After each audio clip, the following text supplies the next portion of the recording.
आबाहु मतलब बाहु से लेके यहाँ तक पुरुष का आकार है। नीचे का पुरुष का आकार नहीं। जो खुद बोलते नंदी के ईश्वर, नंदी ने उनको रोका था, नंदी का जो ईश्वर है मुझे सिखाया, तो इस कनेक्ट होता है कि एक कारण, केवल एक कारण जिन्होंने क्या किया, अपने आप को आधे सांप में बदल दिया, तिया बंद हो जाती है, निरुद्ध हो जाता है। ठीक है, तो वो उस स्टेट को बोलता है योगा। एक प्रजाति और एक प्रजाति में रूपांतरित होते हैं कि उनके अंदर जो वो बिना जताने के इच्छा के, बिना उस अहंकार के होगा ही नहीं। शक्ति का और मैनिफेस्टेशन होते जाता है। जब पूरे दुनिया को साइंस वर्ड का ही समझ नहीं था, तब से वेद का विज्ञान चला रहा है गिरी। ठीक है, तो पतन हुआ था किसमें, अंजलि में, तो इसलिए नाम हुआ पतंजलि। वहां पे भी इसका इच्छा खत्म नहीं हुई। So it's the Vedic Big Bang। Exactly. एक बार फिर से आप सभी को हार्दिक स्वागत है हमारे चैनल कुसुम योगा में। और आज है जिसके लिए आप सबको इंतजार था, एपिसोड 2 ऑफ हमारे योग पे अड्डा। अगेन आप सबके आदर और जितने सारे रिक्वेस्ट आई है उसके लिए दीप दादा को आना पड़ा चैनल में, और जो हमारा पिछले दिन का डिस्कशन था उसी संदर्भ में हम और आज बातें करेंगे। जी बिल्कुल। तो आज मैं आपसे कुछ प्रश्न करने वाला हूँ। वाण तुनीर से मैं निकाल के आपको कुछ प्रश्न का थोड़ा हल्के हल्के बाहर निकालिएगा। हल्का ही है आपके लिए, तो हल्का ही है जी। तो प्रिय दर्शक, आपको याद होगा कि हम लोग पिछले एपिसोड पे डिस्कस यही कर रहे थे कि भगवान शंकर को हम आदि योगी क्यों कहते हैं। तो अभी क्योंकि शिव जी की बात आई है, तो हमारे क्या बोले, सबके हृदय में बसे हैं, वो सबके प्रिय है बहुत, तो उनके एक वंदन करके शुरू करते हैं। नमामि शमीशं निर्वाण रूपम विभुम व्यापकम ब्रह्म वेद स्वरूपम निजम निर्गुणम निर्विकार्यम निरीहम चिदाकाश माकाश वासम भजेहम। ओम नमः शिवाय। शांति शांति। तो आप अच्छा, प्रश्न क्या था कि शिव जी को आदि योगी क्यों बोला जाता है। तो मैं जस्ट एक रिक्वेस्ट करूंगा, देखिए आप लोग बहुत व्यस्त हो, लेकिन ये जो चर्चा है ना, इसको आप इवन कान में हेडफोन लगा के दूसरे काम करते हुए भी सुन सकते हो। चर्चा के बीच में वीडियो को मत छोड़िए, क्योंकि मैं कुछ अलग अलग डॉट्स को जोड़ के आपको एक्सप्लेन करूंगा कि शिव जी को क्यों आदि योगी बोला जाता है। हो सकता है मुझे एक्सप्लेन करते हुए नॉर्मल 10-15 मिनट में हो सकता है नहीं हो पाए, तो 20 से 25 मिनट में लूंगा, लेकिन बहुत सारे पहलू को मैं आपके सामने रखूंगा और आपका एक आई ओपनर हो जाएगा।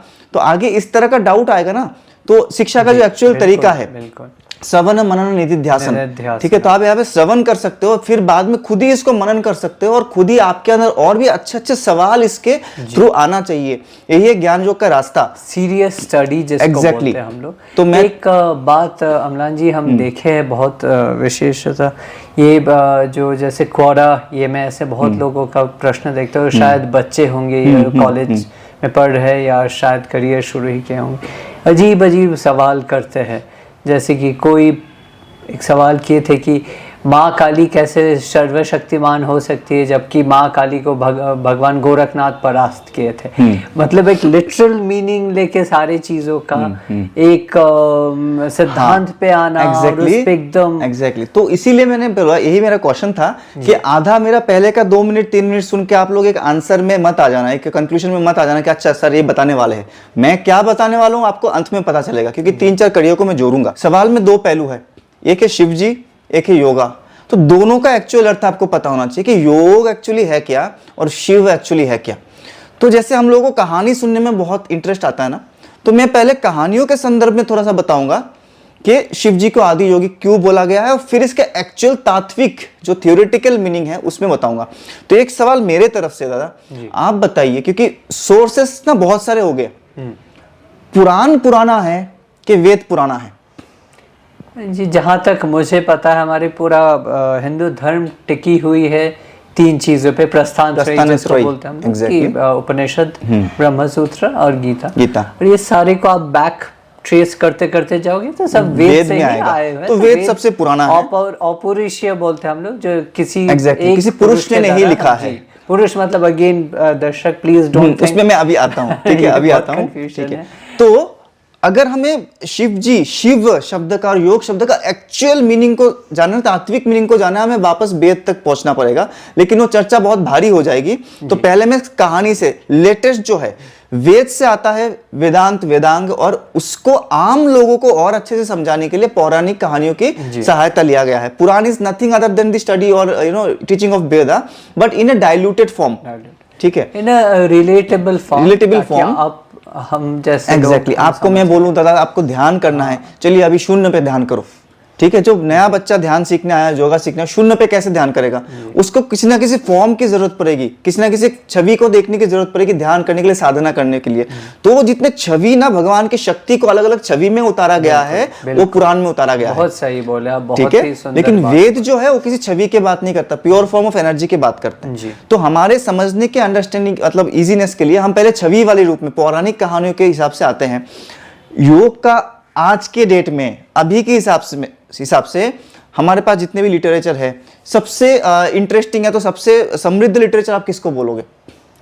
जी वेद को ही बोलेंगे, उपनिषद को बोलेंगे, हाँ, वेदांत योग को बोलेंगे। योग में अगर योग पे एग्जैक्टली है तो भगवान महर्षि पतंजलि एग्जैक्टली, योग ठीक सूत्र है, पतंजलि योग सूत्रों को हम मानते हैं। बहुत सारे सूत्र है और भी। तो ऋषि पतंजलि जिसको योगर्षि बोला गया है, हमारे सारे अभी आज देखोगे तो जितने भी योग के फॉर्मूला से पतंजलि योग सूत्रों को ही हम ऑथेंटिक मानते हैं, स्पेशली राजयोग की धारा में, ठीक है। तो ऋषि पतंजलि वो अगर योगर्षि, योग के गुरु है हमारे अभी मॉडर्न, अभी के समय में पतंजलि जी खुद बोलते हैं कि मेरा गुरु है नंदीश्वर, ठीक है, या तो नंदीनाथ, ठीक है। तो नंदीनाथ कौन है? नंदी के नाथ कौन है? भगवान शंकर। तो पतंजलि जी जिन्होंने पूरे भारत को, पूरे विश्व को योग सिखाया, जिनका फॉर्मूला अभी भी हम सीख रहे, पढ़ रहे हैं, वो खुद बोल रहे मेरे गुरु कौन है? नंदी के रक्षा करने वाला नंदीनाथ, ठीक है। तो यहाँ से सबसे पहले योग किसने किया था? फिर भगवान शंकर ने। शंकर से योग की टीचिंग आई है। तो एक बहुत कॉमन पॉइंट, बहुत कॉमन आंसर हो गया किस लिए शिव जी को नंदीश आदि योगी बोला जाता है। अब इसके पीछे ना एक थोड़ा सा कहानी है बहुत इंटरेस्टिंग। एक चीज आप पे थोड़ा टोक रहा हूँ क्योंकि ये मुझे बहुत रिलेटेबल लगा कि जो हमारे जो नर्तक शास्त्र जो भरतनाट्यम में, ये लोग भी बोलते हैं कि भगवान शंकर से ही ये प्रवर्तित हुआ। हाँ, जो नटराज फॉर्म है ना, नटराज जिसको पूजा जाता है, जितने नर्तक लोग पूछते हैं, नटराज फॉर्म वो भी शिव जी का फॉर्म है। अब यहाँ पे मैं आता हूँ कि पतंजलि जी ने शिव जी से योग कैसे सीखा था। अच्छा, ठीक है, इसका पौराणिक कहानी में आता हूँ। बिल्कुल बिल्कुल, ठीक है, पौराणिक जो कहानी वाले रूप में आता हूँ, बहुत इंटरेस्टिंग है, सुन के जाइएगा। कि ऋषि पतंजलि को माना गया है शेषनाग, जो अनंत सज्जा में विष्णु जी लेटे रहते हैं, वासुकी जो विष्णु जी के ऊपर रहते हैं, अपने फोटो में देखा होगा, उनका अवतार पृथ्वी में जो मानव अवतार में आए थे वो है ऋषि पतंजलि जी। वो किस लिए आए थे पृथ्वी में? विष्णु जी एक बार लक्ष्मी जी को बता रहे कहानी, वो दोनों आपस में ऐसे हस्बैंड वाइफ बैठते हैं, ठीक है, गृहस्थ की कहानियां। लक्ष्मी जी को आपने देखा होगा हमेशा विष्णु जी के पैर पाद सेवन करते हुए, ठीक है, वो भक्ति का, नवो भक्ति का एक रूप है पाद सेवन, ये भी मैं आपको बता दूं योग में ही है। अच्छा, एक बात इस पे भी मुझे है कि हमारे ऐसे प्लीज मत मानिए, इसे बहुत क्या बोले वोकिज्म लिबरलिज्म के चलते आ गया है कि आप ये टॉक्सिक मैस्कुलिनिटी है, ऐसे बिल्कुल नहीं है। लक्ष्मी जी भगवान विष्णु के पैर दबाते हैं, उनके सेवा करते हैं, और ये बोला जाता है कि भगवान विष्णु के हृदय में बैठी है माँ लक्ष्मी, माता लक्ष्मी। एक उनके दो चिन्ह है, एक में महर्षि भृगु का पाद चिन्ह जो जिनसे वो भगवान को ये किए थे, घात किए थे, और एक चिन्ह है माता लक्ष्मी। तो माँ लक्ष्मी बैठी उनके हृदय में। तो ये मत सोचिए दर्शकों, एक्चुअली देखिए ये बहुत छोटे पर्सपेक्टिव की बातें हो जाएगी। एक्चुअली विष्णु और लक्ष्मी कोई फर्क नहीं, प्रकृति में उसी में मैं अभी आ रहा हूँ, ठीक है, एक ही एनर्जी का दो फॉर्म है। बिल्कुल, तो दर्शक आपसे भी विनती है बहुत ध्यान से सुनिए, कोई जजमेंट मैं पहले नहीं आ जाए। तो वहां पे ना विष्णु जी बता रहे थे कि नृत्य तो बहुत देखे हैं, लेकिन भगवान शिव का जो नृत्य मैंने देखा था ना, वैसा हे लक्ष्मी कभी नहीं देखा। योग तो बहुत देखा है, जो नृत्य और योग का जो ये संमिश्रण है, हाँ, ये आसन ऐसा किसी का कभी नहीं देखा, ना ही मैं कभी देख पाऊंगा। ठीक है, तो ये बात सुन कौन रहा था? ऊपर वासुकी जी, ठीक है, शेषनाग जी।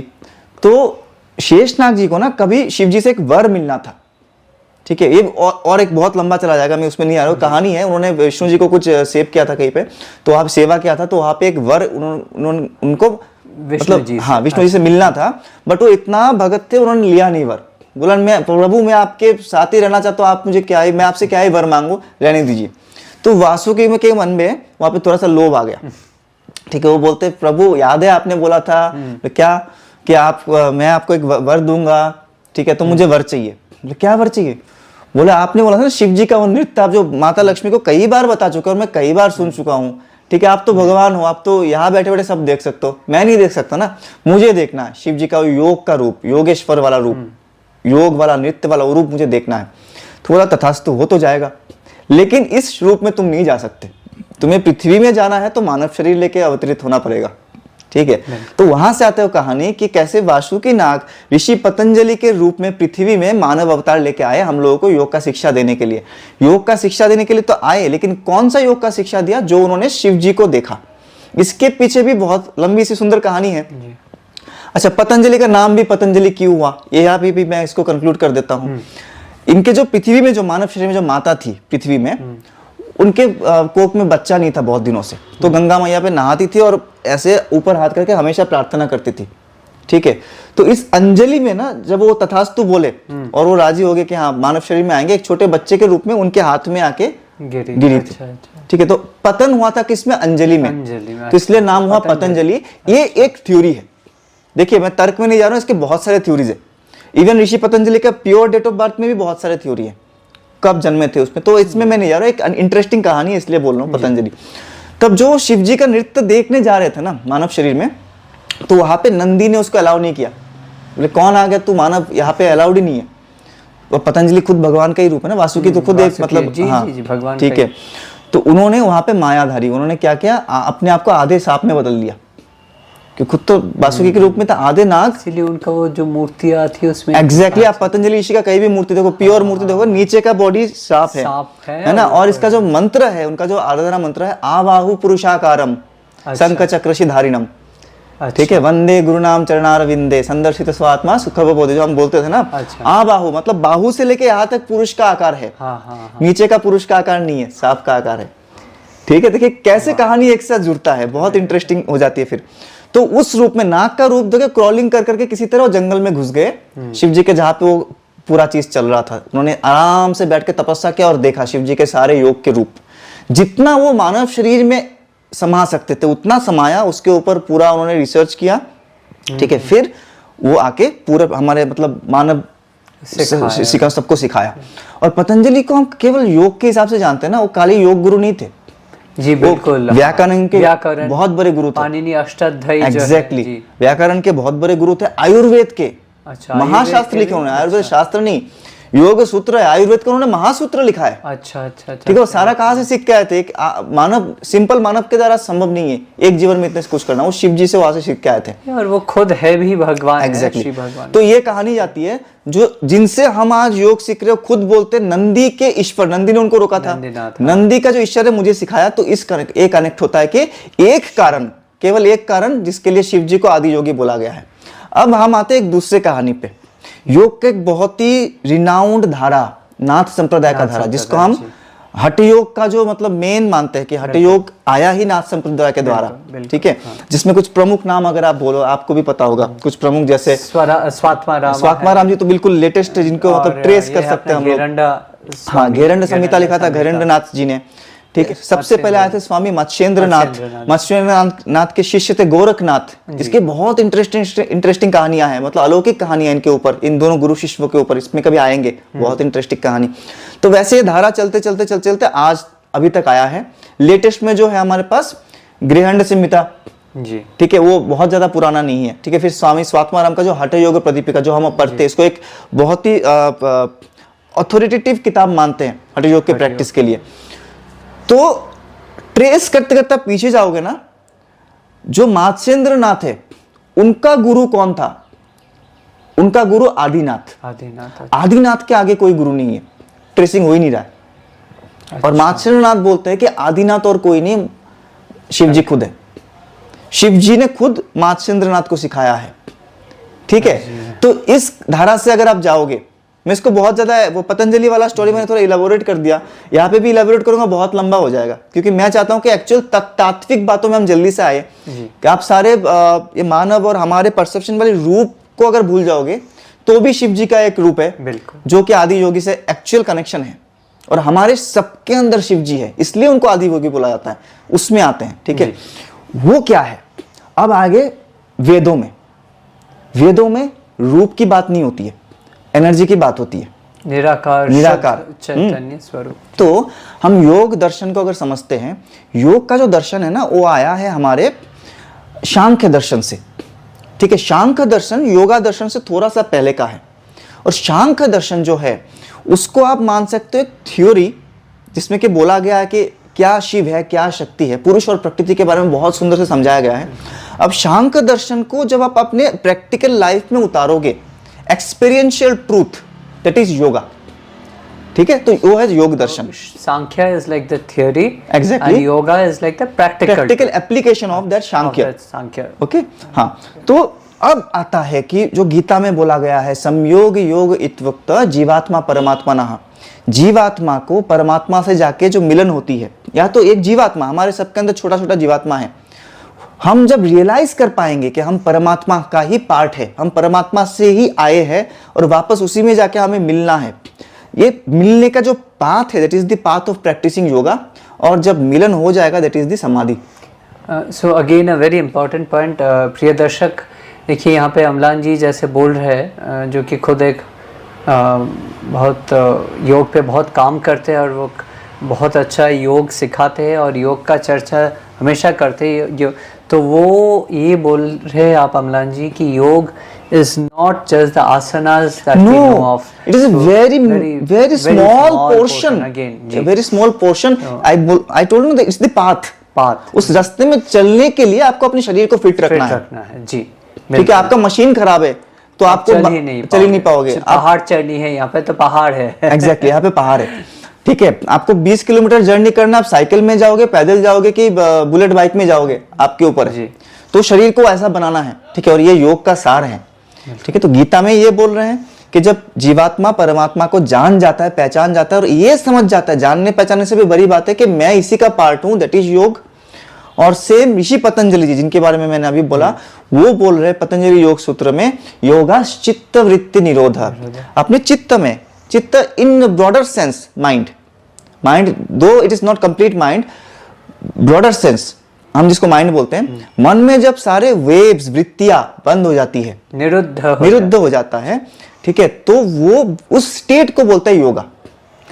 अब इससे हम शिव को कैसे जोड़ेंगे? ठीक है, हमारे इसमें सांख्य दर्शन में बोला जा रहा है, जब सृष्टि के शुरू में कुछ भी नहीं था, तब केवल एक प्राइमेटिव फॉर्म ऑफ कॉन्शियसनेस था, केवल एक चेतना था, जो चेतना सारी चीजों से डिटैच था, अनअटैच्ड चेतना, जिसमें कोई वेव नहीं था, कोई तरंग नहीं था, कोई दिखावा नहीं था, अपने अंदर आत्मस्थ रूप में थी, उस प्राइमोर्डियल फॉर्म ऑफ एनर्जी, उस चेतना, ठीक है, उसको बोला गया है पुरुष।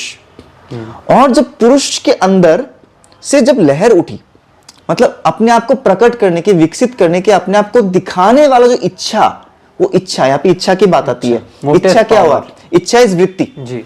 जब उसमें वृत्ति आ गई तब वो हो गया प्रकृति। इस बात को बहुत अच्छे से समझिए। वृत्ति की बात ऋषि पतंजलि भी कर रहे हैं कि चित्त के वृत्तियों को निरोध कर दिया तो योग है। तो पुरुष में जब वृत्तियां आई तो हो गया प्रकृति। ठीक है, पुरुष का ही दूसरा नाम है शिवा। शिवा का अगर लिटरली मीनिंग आप देखोगे, जिसमें कुछ नहीं है, जो ब्लैंक है, जो शून्य है। ठीक है, तो है बहुत पावरफुल, लेकिन उसमें कोई दिखावा है ही नहीं, कोई इच्छा नहीं है, डिटैच, चरम वैराग्य के रूप। ठीक है, तो चरम वैराग्य वाला रूप हो गया पुरुष या तो शिवा। जब इसमें कुछ एक्सप्रेस करने की इच्छा आती है, इच्छा चीज आ गई यहाँ पे, अहम वाली चीज आ गई, तब वो हो गए प्रकृति या तो शक्ति। शिव के साथ शक्ति को जोड़ सकते। ये बहुत अनोखी बात कही आपने कि जो एकदम निरुद्ध थे वो शिव, और जो जब उसमें इच्छा जगी, वृत्तियां प्रकट हुई, तब प्रकृति। मुझे याद आ रहा है भगवान श्री राम कृष्ण एक बहुत बढ़िया बात बोलते थे कि शिव और शक्ति अभेद है। ब्रह्म और ब्रह्म की शक्ति, मेरी माँ अर्थात काली के बारे में बोलते थे, वो अभेद है। जब वो निरुद्ध है, जब वो निश्चेष्ट है, साक्षी स्वरूप है, वो शिव है। जब वही सृष्टि स्थिति प्रलय कर रहे तो वो शक्ति है। एग्जैक्टली। अब जो साक्षी शरीफ बोलो ना, यहाँ पे मुझे एक बहुत इंटरेस्टिंग स्टोरी जिससे कि हमारे जो दर्शन की मैं बात कर रहा जी। हूँ, ठीक है, हमारे शांकर दर्शन में खुद एक स्टोरी लिखा गया है इसको समझाने के लिए। इट्स लाइक समव्हाट कि एक बहुत बड़ा प्रेक्षागृह है, मतलब थिएटर है, प्रेक्षागृह बोलते हैं। थिएटर में कोई नर्तकी डांस कर रही है, ठीक है, वो डांस कब कर रही है? वो अपने आप को जताने के लिए, अपने आप को दिखाने के लिए, प्रकाश करने के लिए, अपनी इच्छाओं को पूरा करने के लिए डांस कर रही है, अलग अलग रूप में, अलग अलग सौंदर्य के साथ, जितने चीजें उसको आती है एक के बाद एक दिखाने की कोशिश कर रही है, सारे स्टेप्स। और कोई बैठा बैठा देख रहा है, ठीक है। डांस कब तक करेगी? जब तक कोई देखने वाला होगा। कोई देखने वाला नहीं होगा, आपने क्या बोला, साक्षी स्वरूप, वो नहीं होगा तो उस डांस का कोई वैल्यू है? उसका कोई इम्प्रिंटमेंट नहीं है, वो कहीं रजिस्टर नहीं हो रहा है, ठीक है। तो शिव जो है, शिव वाला जो रूप है, पुरुष वाला जो रूप है, उसमें कोई विकृति नहीं है, वो तो बस देख रहा है, अच्छा नाच रहा हो नाचो, ऐसा है, मैं बस देख रहा हूं, मैं नहीं नाच रहा हूं, ठीक है। अगर जब पुरुष ये देखना बंद कर देगा तो प्रकृति की भी पावर कम हो जाएगी, and this comes back to the Shiva form. इसीलिए योग का मतलब क्या हुआ? जब कोई भी समझ जाता है, जो आप नाच रहे हो, डांस करो, कुछ भी करो, हमारे जो जितने भी इस पृथ्वी में आप देख रहे हो, हम सब प्रकृति के रूप है, हम सब हम बोलते हैं ना प्रकृति में हम लोग हैं, ये वही प्रकृति, वी ऑल आर सम और the other form of manifestation of Shiva. Shiv से किसी ना किसी तरह मैनिफेस्ट होके हम आए हैं। तो इसीलिए जब हमें वापस पता चलेगा कि हम जो नाच कर रहे हैं कुछ भी नहीं है, नाच जब बंद हो जाएगा ना हमारी चित्त की, मन की, तो वापस हम किस में चले जाएंगे? शिव में वापस चले जाएंगे, आदि शक्ति में, संयोग योग युक्तता, जीवात्मा वापस परमात्मा में जाके निमज्जित हो जाएगी। तो सबसे पहले योगमय फॉर्म में कौन थे? शिव जी। वापस हम लोगों का टारगेट क्या है? शिव। सबसे पहले मतलब आदि, इसलिए हुआ आदि योगी। सबसे पहले जो आदि योग के फॉर्म में ही वो है, और हम सब उसी से आए, उसी में जाके जो योग कर रहे हैं, जो भी ध्यान कर रहे हैं, जो मोक्ष प्राप्ति की कोशिश कर रहे हैं, समाधि की कोशिश कर रहे हैं, उसी फॉर्म में वापस जाने के, उसी आनंदमय रूप में वापस जाने के। एग्जैक्ट। अमलान जी, आप एक बहुत बढ़िया डेफिनेशन दिए, एक्सप्लेनेशन दिए, और अब जो बोले वो शास्त्र प्रमाण समेत बोले। हमारे लिए तो वेदांत एकदम प्रमाण है, लेकिन आजकल के जो बच्चे हैं, जो युवा है, वो ये भी हो सकता है कि वो वेद में आस्था ना रखे, वो बोले हमारे लिए विज्ञान सम्मत हो तभी जाके मानेंगे। तो आप उनके नजरिया से देखो, तो आप इसको कैसे, ये जो आप जो तत्व अभी तक समझा है हमारे दर्शकों को, आप विज्ञान के कोई क्या प्रमाण है कि इसको विज्ञान सम्मत ढंग से भी हम समझ? ऑब्वियसली दादा ऐसा है, मैं आपको दादा दादा बोलता हूँ, ठीक है, आदत है ना पहले से, ओके, तो ऑन कैमरा भी वही आ रहा है। तो दादा ये है कि वेद विज्ञान से अलग नहीं है। वेद को आप बोल सकते हो सबसे प्राचीन विज्ञान, वही से विज्ञान का शुरुआत है। जब जिसको हम साइंस बोलते हैं ना, जब पूरे दुनिया को साइंस वर्ड का ही समझ नहीं था, तब से वेद का विज्ञान चला रहा है। Because Veda is the you can say it is a practical applicable formulas, ठीक है। अब वेद में अगर एक्सप्लेन किया गया ना कि जैसे शिव से कैसे शक्ति आया है, शिव से कैसे या तो पुरुष से कैसे प्रकृति आया, जैसे मैं बोल रहा हूँ सारी चीजें जो आप देख रहे हो, मुझे देख रहे हो, आपको देख रहे हो, सब शिव का ही मैनिफेस्टेड रूप है, ठीक है। उस ब्रह्म का ही जीवात्मा का, परमात्मा का ही जीवात्मा वाला रूप है। वो बहुत साइंटिफिक तरीके से एक्सप्लेन किया गया, और दर्शकों से निवेदन है, ये जो पार्ट में बताने जा रहा हूँ ना, इसको पूरा सुन के जाइए। इसको आधा सुनोगे तो आप एक बहुत बड़े रहस्य में पूरे जिंदगी भर रह जाओगे, ठीक है। तो हम पहले पार्ट में क्या बोला कि शिव क्या है, आप ही बताइए। जिस चेतना में कोई वेव्स नहीं था, कोई विकृति नहीं था, परम बिल्कुल। जब उस चेतना को लगता है ना, चेतना के अंदर जब थोड़ा सा अहंकार आ जाता है, या तो अहंकार क्या है? अहंकार, don't take it is a negative meaning. अहंकार मतलब अहम आकार, खुद के आकार, खुद के आकार की, खुद के रूप को विकसित करने का, दिखाने का, प्रकट होने का जब इच्छा मतलब क्या हुआ? अगेन वृत्ति। जब वो वृत्ति आ जाती है तब वो प्रकृति में कन्वर्ट होता है। इसका साइंस समझिए। अब यहाँ पे बोला गया है सबसे पहले जो परम आकार में जो शक्ति थी, ठीक है, परम चेतना थी, जब अपने आप को विकसित करने के लिए वो प्राइमोर्डियल फॉर्म जो था वो आकाश का रूप धारण किया, तब वो शब्द के माध्यम से, साउंड के माध्यम से अपने आप को जताने की कोशिश की, ठीक है।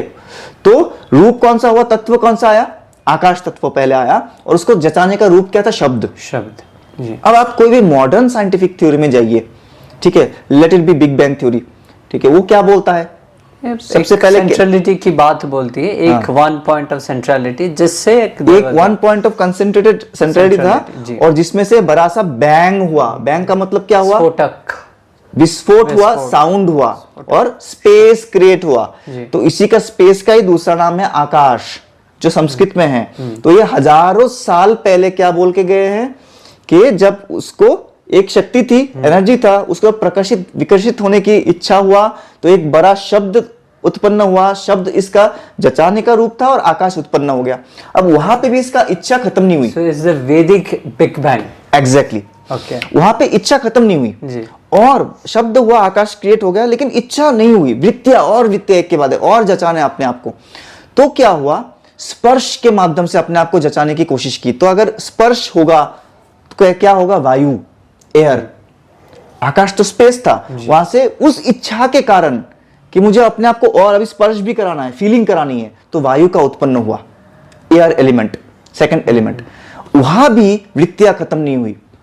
प्राइमोर्डियल रूप वही अपना एक एक करके मैनिफेस्टेड हो रही है। ठीक है, अपने आप से दूर जा रहा है। जितना अहंकार भरा जा रहा है अंदर, जितना उसके अंदर विकसित होने का और दिखाने का वो हो रहा है, उतना हम अपने स्वरूप से दूर जा रहे हैं। ठीक है, तो क्या हुआ, वहां पे आगे अग्नि दिखना भी चाहिए। मैं छू भी सकता हूं, मतलब मैं लोग छू के भी प्रकाश कर सकता हूँ, साउंड भी सुनाई दे रहा है, मुझे कोई रूप नहीं है। तब रूप आया, रूप वाली जो देखने की जो फीलिंग आई, अग्नि, तो आंख को हम देख सकते हैं। ठीक है, वो एक एलिमेंट है। So basically again must be the point of light जैसे हम सब देखते हैं। वो यहाँ पे उस फ्लेम की बात नहीं हो रही है। तो ये ब्रॉडर पर्सपेक्टिव में अग्नि मतलब वो लाइट एलिमेंट है। Okay. एक एलिमेंट है। ठीक है, हर चीज के अंदर है वो एलिमेंट। ठीक है, फिर वहां भी उसका इच्छा पूरा नहीं हुआ और जताना है। ठीक है, तब आया रस, वाटर एलिमेंट। क्यों, स्वाद, उसको हम पी के देख सकते हैं, उसका फीलिंग ले सकते हैं। वहां पे भी इच्छा खत्म नहीं हुई। फाइनल इच्छा कि पूरे तरह से अपने आप को विकसित करना है, तब हो गया अर्थ, पृथ्वी। क्यों, इसमें गंध भी आ गया। तो क्या क्या चीज आई, क्या क्या क्षमता, क्या क्या इंद्रिय, मतलब अपनी इंद्रिय से कैसे हम इसको देख सकते हैं। ये इस जो पूरा इवोल्यूशन को पहले सुन सकते हैं, बिग बैंग हुआ, फिर सुनने के बाद स्पर्श, उससे वायु का उत्पन्न हुआ, उसके बाद स्पर्श के बाद आ गया देखने का। ठीक है, we can see, sight, light element. उसके बाद आया स्वाद, रस, वाटर एलिमेंट, और उसके बाद आया पूरा पृथ्वी, अर्थ एलिमेंट। ठीक है, और ये सारे एलिमेंट आप देखो, अगर इवोल्यूशन थ्योरी में जाओगे, पृथ्वी कैसे आया, ऐसे आया, बिग बैंग, देन आग के गैस के बड़े बड़े गोले चारों ओर फैल गया था। वो गोला धीरे धीरे ठंडा हुआ, उसमें बारिश हुआ। ठंडा होने के लिए क्या चाहिए था, क्लाउड का उत्पन्न हुआ। पृथ्वी का भी आप देखो कैसे हुआ, क्लाउड में पूरा ढक गया था, क्लाउड से बारिश हुआ, फिर वो गैस का गोला जो ठंडा हुआ, ठंडा होके अर्थ उत्पन्न हुआ। तो क्या फर्क है, हमने इवन इसको और स्पष्ट भाषा में और तात्विक तरीके में वेद में समझाया था, जो कि अभी मॉडर्न फिजिकल साइंस में समझाया जा रहा है। ठीक है, और वही एलिमेंट पृथ्वी उत्पन्न होने के बाद भी उसी में इवोल्यूट होते होते ना एक एमीबा आया, फिर सारे प्लांट पौधे जो सब चीजें, प्लैंकटन्स आए, हम लोग आए हैं। तो हम सब बैक टू कनेक्ट कहां से होते हैं, इन द प्राइमर्डियल फॉर्म। तो हम सबके अंदर क्या है, बिना कोई इच्छा वाला, बिना कोई विकृति वाला जो शक्ति था, उसमें विकृति आते आते आते आते अपने आप को और जचाने का इच्छा, और जचाने का इच्छा। जो बोलते एप से इंसान हुआ है, बंदर से इंसान की कैसे हो गया, अगर जचाने का इच्छा नहीं होता।